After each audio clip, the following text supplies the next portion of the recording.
तो स्टूडेंट आज हम पढ़ने वाले हैं chapter number 4 quadratic equation. NCERT की बुक का है chapter number 4 class 10 quadratic equation. तो सबसे पहले तो हम जानेंगे क्वाड्रेटिक इक्वेशन होता क्या है, क्या इसकी स्टैंडर्ड फॉर्म होती है, ठीक है, इसको किस किस नाम से जानते हैं। तो सबसे पहले हम ये जानेंगे कि इसकी स्टैंडर्ड फॉर्म क्या है। Standard form of quadratic equation ax square plus bx plus c is equal to 0। This is the standard form of quadratic equation. ठीक, अब इसको हम किस नाम से जानते हैं, क्या क्या नाम होता है इनका, अब हम वो जानेंगे।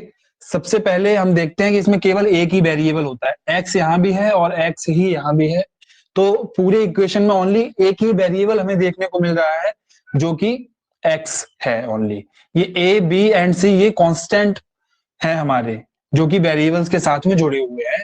कांस्टेंट और वेरिएबल मिलकर ही एक टर्म बनाते हैं, तो ये कांस्टेंट है, ये वेरिएबल है। तो एक ही वेरिएबल होने की वजह से इसको हम यूनिवेरिएट इक्वेशन भी कहते हैं। यूनिवेरिएट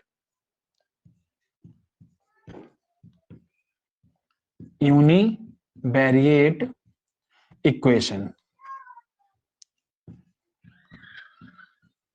क्यों कहते हैं, क्योंकि इसमें एक ही वेरिएबल है, इसलिए इसको यूनिवेरिएट इक्वेशन के नाम से भी जानते हैं। सेकंड, इसका एक और नाम है सेकेंड डिग्री पोलिनोमियल इक्वेशन, क्योंकि इसमें हाईएस्ट डिग्री कितनी है, 2। There is the highest power is 2, so we can call it second degree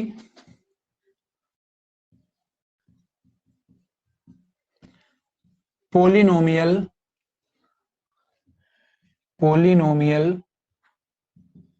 equation.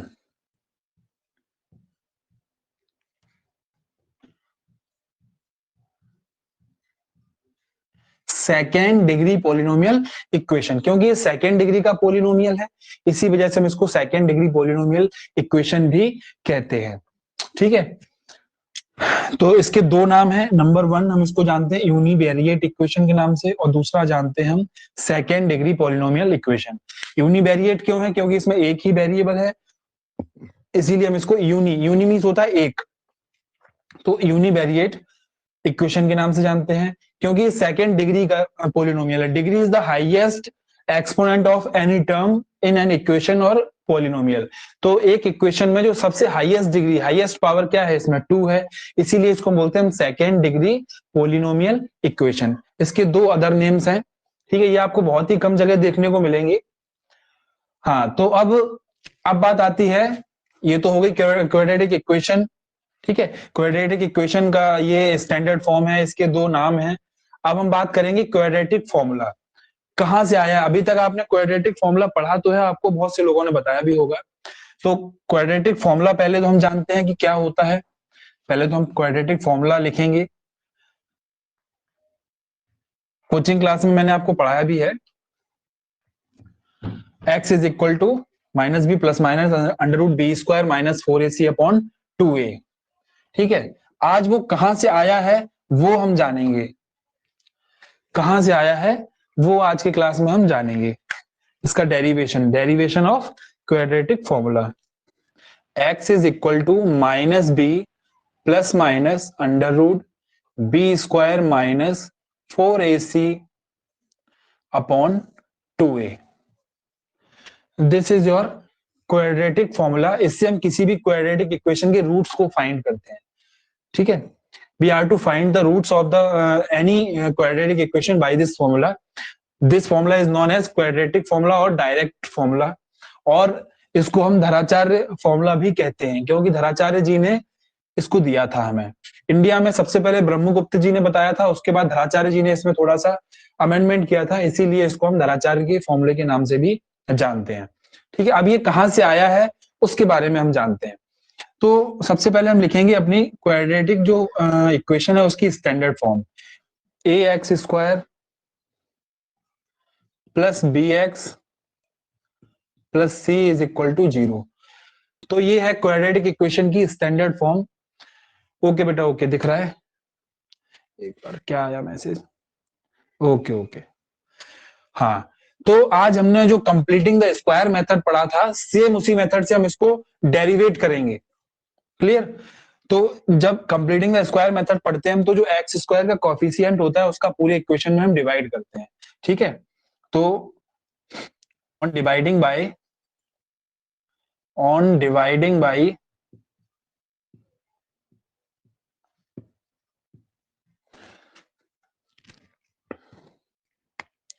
a, on dividing by a both sides,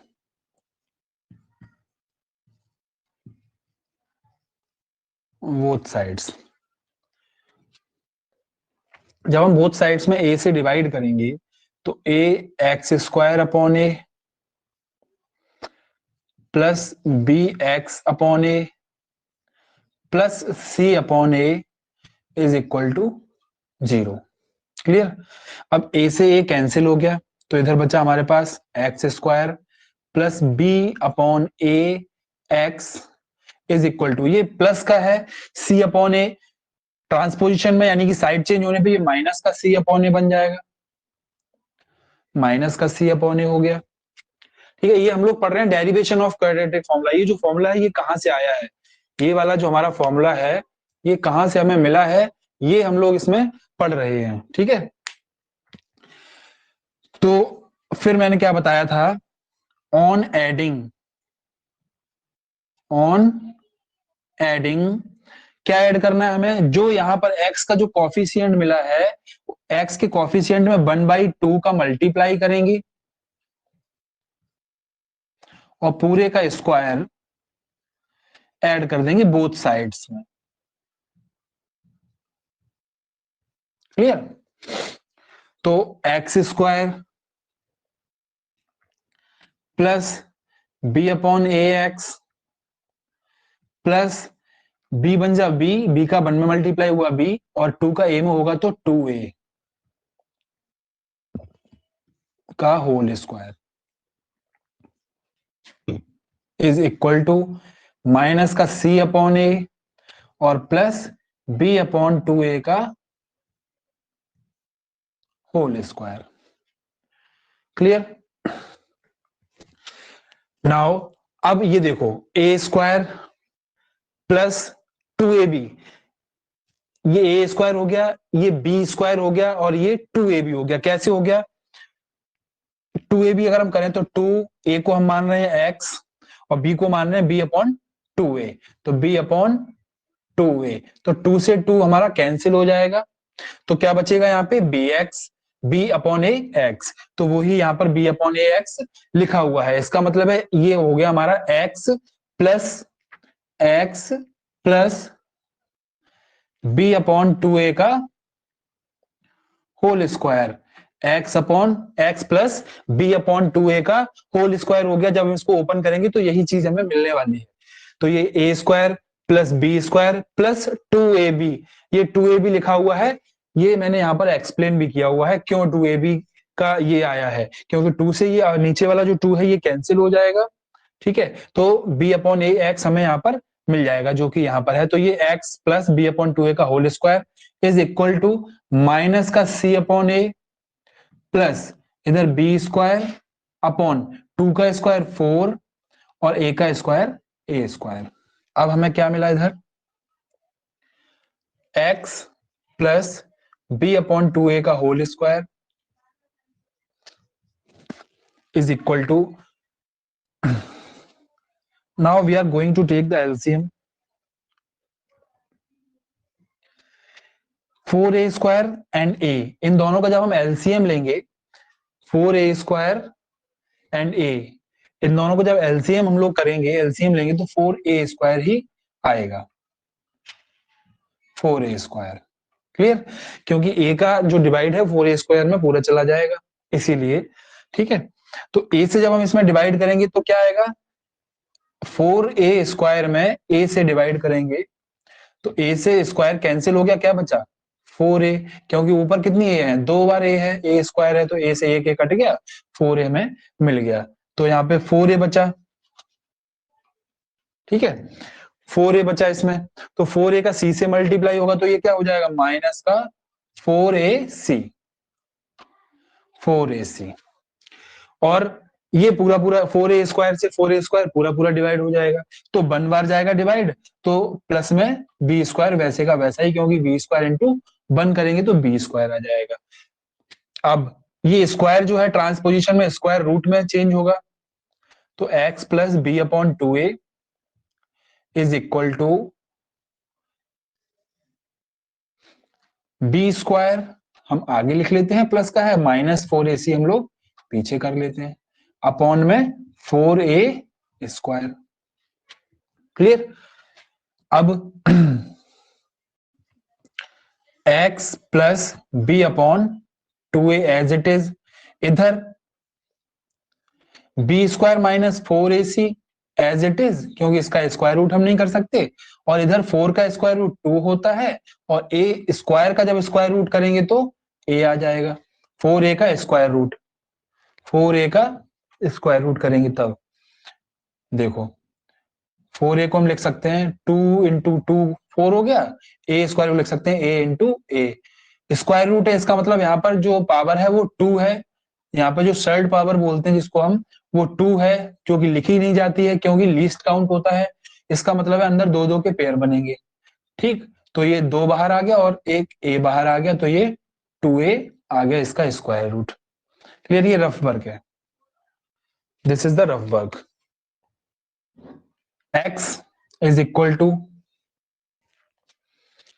plus b upon 2 है, ट्रांसपोजिशन पे by the transposition ये plus का है तो minus में जाएगा उस साइड, तो ये क्या हो जाएगा, माइनस का b अपॉन 2a, क्योंकि प्लस का था माइनस में चेंज हो गया, और ये जब हमने स्क्वायर रूट किया था तो ये किस में बाहर आएगा, प्लस और माइनस में, क्योंकि मैं आपको बता चुका हूं कि चाहे प्लस की संख्या हो यानी प्लस का नंबर हो, चाहे माइनस का नंबर हो, दोनों का ही जो स्क्वायर रूट सॉरी जो स्क्वायर होता है वो पॉजिटिव ही होता है, तो इसका जब हम स्क्वायर रूट करेंगे तो दोनों ही चिन्ह बाहर आएंगे, दोनों ही साइन लगेंगे बाहर, प्लस का भी लग सकता है, माइनस का भी लग सकता है, हो सकता है ये संख्या प्लस की हो सकता है माइनस की हो, क्योंकि स्क्वायर रूट के अंदर लिखी है तो हम उसको प्लस और माइनस में बाहर लाएंगे।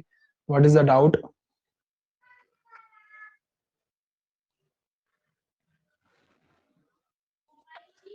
Okay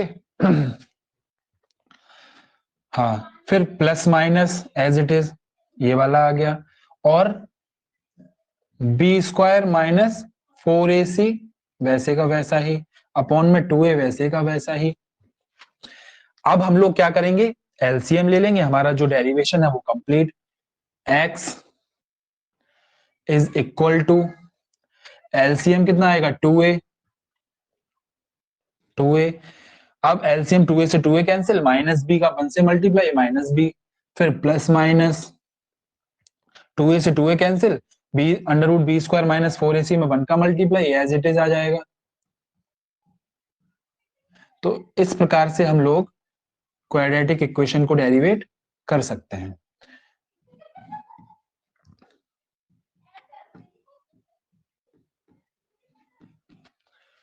x is